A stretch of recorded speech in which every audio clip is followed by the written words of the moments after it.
पनीर टिक्के का protein S protein. S protein मतलब जो आपकी स्क्रीन में आ रहा है, हमारे सेल के न्यूक्लियस में एंटर नहीं करेगा ऐसा बोला गया था, और ना ही डीएनए को कुछ भी इफेक्ट करेगा। आप एक बार ये पढ़ो, यूनिसेफ, इस बीमारी का paneer tikka does not change human DNA. और इन्होंने कहा था, जिसका नाम स्क्रीन में आ रहा है, एस प्रोटीन एंटर नहीं करेगा सेल में और ना ही कुछ चेंज लाएगा डीएनए में। हम डिकेड से अलग अलग प्रकार के पनीर टिक्के को स्टडी करते हुए आए हैं, तो हमें पता है ऐसा कुछ नहीं होगा, गारंटी दी थी इस चीज की। पर अब शॉकिंग, बेहद शॉकिंग बात और रिसर्च जो सामने आई, जो कि काफी ज्यादा बेसिक थी, जो इजीली डिटेक्ट हो सकता था पर नहीं बताया किसी को, और अब इन लोगों की हिपोक्रेसी दिख चुकी है सबको। और जिसने पनीर टिक्का खाया है, इस रिसर्च की फाइंडिंग से बाद घबराना मत, चलो जानते हैं।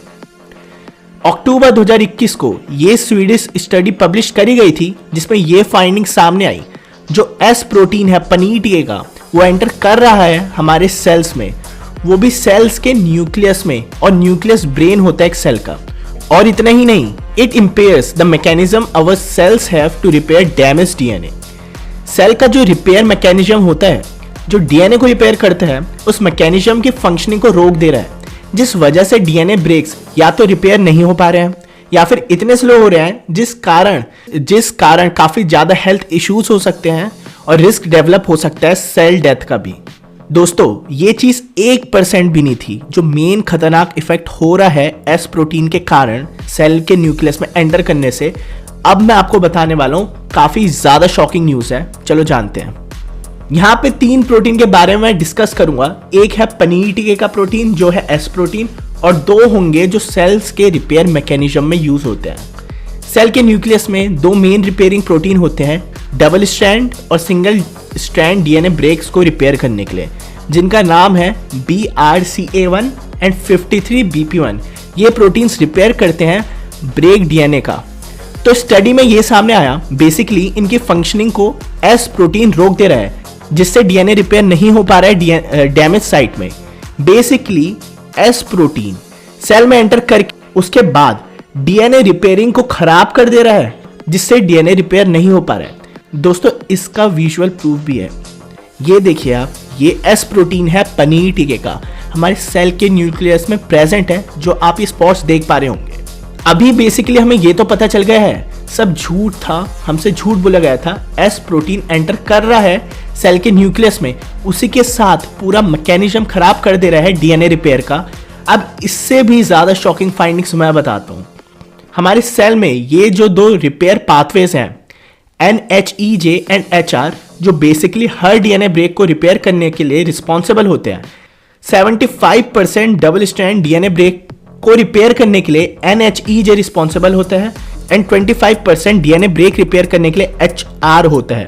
ये 2 रिपेयर पाथवेज होते हैं, जिनका नाम है NHEJ एंड HR, जो रिपेयर करने में मदद करते हैं ब्रेक डीएनए को। लेकिन एस प्रोटीन की वजह से जो ये रिपेयरिंग मैकेनिज्म है, ये खराब हो जाता है, जिस वजह से BRCA1 and 53BP1 repairing protein की फोकाई फॉर्मेशन नहीं हो पाती है और डीएनए ब्रेक रिपेयर नहीं हो पाता है, जिस वजह से, ध्यान से सुनना, जिस वजह से सेल की डेथ हो सकती है और कैंसर तक हो सकता है। सुना ना आपने? कैंसर। अब आपकी स्क्रीन में 2 ग्राफ्स होंगे। बेसिकली रिसर्चर्स ने ये देखने के लिए कितना ज्यादा इफेक्ट कर रहा है एस प्रोटीन हमारे सेल को, रिपेयरिंग मैकेनिज्म को, ये देखने के लिए डीएनए ब्रेक्स करे, और सामने आया जब एस प्रोटीन न्यूक्लियस में था, तब तक आप देख सकते हैं कितनी कम एफिशिएंसी हो गई थी NHEJ and HR DNA repairing pathways की। 80% एफिशिएंसी घट गई डीएनए रिपेयरिंग की। दोनों रिपेयरिंग मैकेनिज्म की 80% क्षमता घट गई डीएनए रिपेयर करने की, जिसके कारण जानने से पहले आप ये पढ़िए, 53BP1 protein, a key player in DNA damage response with critical functions in cancer। S protein उस प्रोटीन की फॉर्मेशन को रोक दे रहा है सेल रिपेयर में, ब्लॉक करके पाथवेज को, जो प्रोटेक्ट करते हैं हमें इस बीमारी से। पर अब तो मैकेनिज्म खराब हो गया है डीएनए रिपेयरिंग का, जिस वजह से ट्यूमर्स होने के चांसेस भी हद से ज्यादा बढ़ जाती हैं एक इंसान की। शॉर्ट में एक बारी में आपको पूरा सिनेरियो फिर से समझा देता हूं। सेल के न्यूक्लियस में एंटर कर रहा है ये, जो बोला गया था नहीं करेगा, उसी के साथ डीएनए ब्रेक कर रहा है और जो डीएनए रिपेयरिंग मैकेनिज्म है उसे खराब कर दे रहा है, जिस वजह से 80% एफिशिएंसी घट जा रही है डीएनए रिपेयर करने की। और जो प्रोटीन रिस्पॉन्सिबल होता है C/ट्यूमर्स के अगेंस्ट रिपेयर करने के लिए, BRCA1 उसकी फॉर्मेशन खत्म कर दे रहा है, जिससे ये और ट्यूमर्स होने के चांसेस 80% बढ़ जाती है। इस इंफॉर्मेशन से ये समझ आता है हमसे ऑब्वियसली काफी झूठ बोला गया है। अब ये झूठ क्यों बोला गया है? इंसानों पे एक्सपेरिमेंट और डीएनए कैसे काम करता है, कैसे डीएनए मॉडिफिकेशंस हो सकती हैं उसे समझने के लिए, या फिर पॉपुलेशन को वो करने के लिए, समझ जाओ क्या, या फिर इंसानों के इंटेलिजेंस कम करने के लिए डीएनए एडिट करके किस वजह से ऐसा कर रहे हैं एलिट्स? आप अपने थॉट्स जरूर कमेंट बॉक्स में बताएं। एंड हाँ, ये वीडियो सबको जरूर शेयर करें।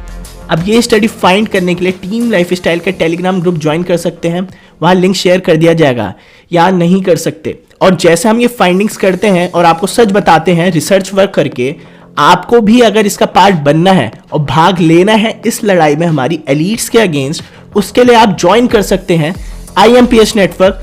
आप लोगों को व्हाट्सएप करना होगा ये message, the final game. WhatsApp करें इस नंबर पे जो आपकी स्क्रीन में आ रहा है, IMPH का पार्ट बनने के लिए। आपका साथी डॉक्टर येलो।